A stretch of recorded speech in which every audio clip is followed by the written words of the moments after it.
കനകദാസനുമായുള്ള ബന്ധം തിരുത്തുക. വ്യാസതീർത്ഥരുടെ ശിഷ്യനും സംഗീതജ്ഞനുമായ കനകദാസനും ഉടുപ്പിക്ഷേത്രവുമായി ബന്ധപ്പെട്ട ഒരു ഐതിഹ്യമുണ്ട്.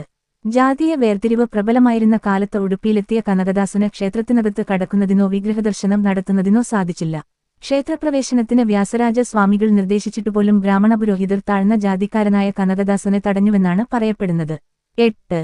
കൃഷ്ണഭജന നടത്തിയും കീർത്തനങ്ങൾ രചിച്ചും ക്ഷേത്രത്തിന് പടിഞ്ഞാറ് ഭാഗത്ത് കനകദാസൻ ദീർഘകാലം കഴിഞ്ഞുവെന്ന് പറയപ്പെടുന്നു. ഇദ്ദേഹത്തിന്റെ കൃഷ്ണ നീ ബേഗനെ ബാരോ എന്ന കീർത്തനം പ്രസിദ്ധമാണ്. ഭക്തിസാന്ദ്രമായ കീർത്തനത്തിലാകൃഷ്ടമായി കിഴക്ക് ഭാഗത്തേക്ക് അഭിമുഖമായിരുന്ന ഭഗവാന്റെ വിഗ്രഹം പടിഞ്ഞാറ് ഭാഗത്തേക്ക് തിരിഞ്ഞു എന്നും ആ ഭാഗത്ത് ക്ഷേത്രഭിത്തി തകർന്ന് ഒരു ദ്വാരം സൃഷ്ടിക്കപ്പെട്ടുവെന്നും അതിലൂടെ കനകദാസന് ദേവദർശനം ലഭിച്ചുവെന്നുമാണ് ഐതിഹ്യം. ഈ വാതിലാണ് ഇപ്പോൾ കനകനദ്വാരം, കനകന കെൻഡി എന്നറിയപ്പെടുന്നത്. കനകദാസൻ അന്ന് ക്ഷേത്രത്തിന് പടിഞ്ഞാറ് ഒരു ചെറുകുടിലാണത്രേ കഴിഞ്ഞിരുന്നത്. അവിടെ ഇപ്പോൾ ഒരു ഗോപുരം പണി കഴിച്ചിട്ടുണ്ട്.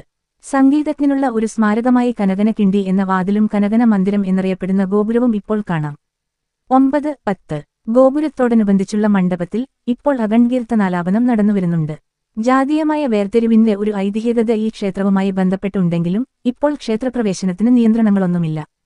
വിദേശീയർ ഉൾപ്പെടെയുള്ളവർക്ക് തടസ്സമില്ലാതെ പ്രവേശിക്കാം. ഭക്ഷണശാലയിലും വിവേചനമില്ല.